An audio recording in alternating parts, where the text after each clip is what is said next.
Now, how many shows have you directed? I've done 3 here. This is my 3rd. This is your 3rd one here. How many have you done altogether? Oh gosh, well I've done film and stage, so I've probably done about a dozen. Mm-hmm. Now, what do you like about working here at SVP? For people who've never been to SVP before, this is your 3rd one here. That says something. If you didn't like the experience, you wouldn't be here. So Right. What do you like about working here? Well, you know, it's been very welcoming. I found that the production staff and the board members were very open to me being a relatively newcomer. Mm-hmm. They had heard about me, you know, through my acting workshops that I teach and from some of the work that I've done in the local area. And they were very eager to bring on a new person, mm-hmm. which I was very grateful for. And there's so much potential here because you know, this theater grew up from people in their living rooms, right, going to a school, right, and then finally buying their own. Yeah, there's such a sense of history here yes. too, which I really like. Yes, and the people that are still working here. I've been in this theater for 30, 40 years. Mm-hmm. People that actually grew up in this theater mm-hmm. from being small children. Yeah, your producer, Crystal. Yeah, exactly. Yeah, exactly. She was brought in as a small child. Exactly. Yeah, and she's doing an incredible job. And our stage manager, right, Harriet is wonderful. Fantastic. And that behind the scenes core strength, you know, the Abatellos, mm-hmm. Karen and Dominic, right. you know, tireless workers in the theater here doing stage Absolutely. lighting and set design. Randy Connington, right. you know, Crystal's dad mm-hmm. and her mom. You know, they're great people. Yeah, and many more. You know, so I think the welcoming atmosphere is really what's. All right, now let me ask you something about being a director. What's the role of a director in the community theater show? I mean, obviously you have to cast the show, you have to get the actors together, block, etc. But last night when I got to attend your rehearsal, you were doing really interesting things before you even started with the rehearsal. The way you laid out almost, you know, your game plan, and it was almost like teaching as well as just being the director and just making sure the trains run on time. I like the expression, I love this, head, heart, hips. When those 3 are in alignment, head, heart, hips, it's major chord. It's a yes. You heard me say, play the love in every scene. Play the positive. Go for the yes. Don't play the negative. Don't play the no. Don't play the victim. Even if it's a difficult scene and you have to be saying no to a character, or you have to flee because you're upset, or it's a, you know, horrendous, whatever, tragic scene, there's still an element of love you can play in the scene. Love lost, love, you know, unrequited, you know. It's what you want, not what you don't want. I have to stress that. You know, it's almost like, you know, I say, you know, play the yes, play the positive. Tell me what you feel your part is as a director. Well, that's kind of my own style in terms of where I try to be a coach, you know, as well as trying to really instill a vision, not only for the show, but for the acting, you know, experience itself.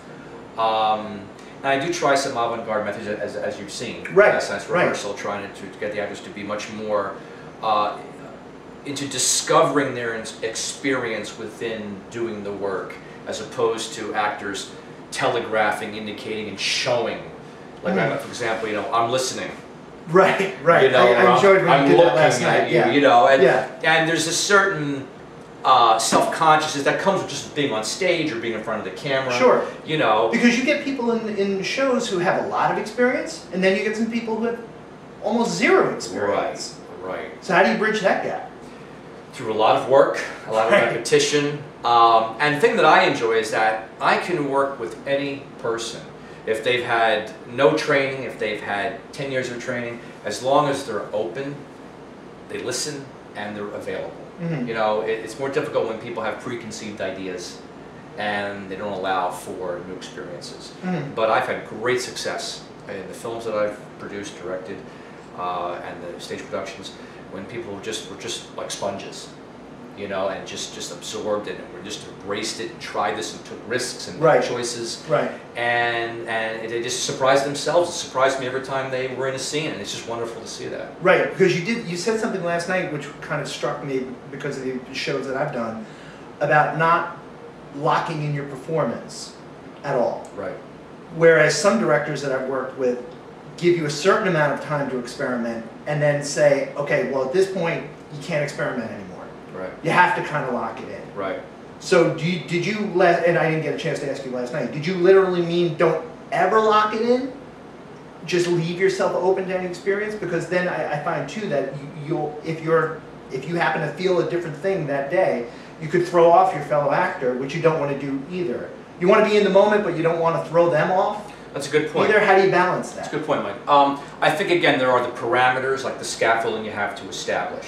Mm-hmm. But the key element is you need to tell the story, keep the same goals and motives, what you're fighting for as an actor in each scene. What is the urgent need that you want satisfied, and what do you want from the other characters? As long as that is clear and the actors are specific in what they're doing, and the dialogue will be the guide, Mm-hmm. that however they express themselves, the sky's the limit. So it's in terms of, you've heard objectives and the idea about, you know, what's your motivation, Right, things like right. that. I like to speak in terms of more emotional terms. You know, what are you fighting for? What do you want? Find the love in each scene. Yeah, and you said that last night, which Yeah. was interesting to me. Is that your philosophy just with this particular show, No. or just with any role? With just every- find the love. With everything, you know, it's in terms of play the positive, because to play a negative doesn't serve an actor. To play the positive is, this is what I want. Okay. And to play the negative is to fall into almost play the victim, what I don't want. For example, if an actress is in a scene and she's playing a breakup with her lover, Mhm. and he's trying to win her back, and her lines are basically, I hate you, I don't want to see you ever again, get away from me, I'm Yeah, leaving. where's the positive in that? You know, but the point is, if she really means that, then she would just leave. But the Okay. point is, she has to stay on stage. So Right. there has to be a reason for her to stay on that stage. So the positive could be, well, I'm leaving you, I hate you, but find a context, well, but I want something else. Mhm. I want something more. And before I go, I'm going to tell you how much you've made my life hell. Now, do you help the actors find that, or Yes. do you sometimes have to tell them Well, what it is if they can't find it for themselves? Well, yes, but I explore, again, parameters. For example, opposites are very important when it comes to finding dimensional characters. When actors become one-dimensional, like, for example, just doing anger all the time, yell, yell, yell, yell, yell, volume, volume, volume. Right. It's It's all one note. exactly, Audience exactly. tunes you out. Right, or you're playing a villain and you're not liked by other characters. Well, everyone's a combination of light and dark. So I often say, in each character you're relating to in the show, excuse me, what do you love about the other person? What do you hate about the other person? Mhm. Find both. Right. Don't just find one particular aspect. Excuse me. And once you find those contrasts, you can play the opposites. You know, everyone has those different things going on. What do I love about this person? What do I not love about that person? What excites me about them? What turns me off? If you put all those colors on the palette of your experience, much more full of character. Right, right. No, that's good. That's great. Now let me ask you this as a director. What do you look for when you're casting a show? A polished performer who has a whole lot of experience, or perhaps someone who has more potential?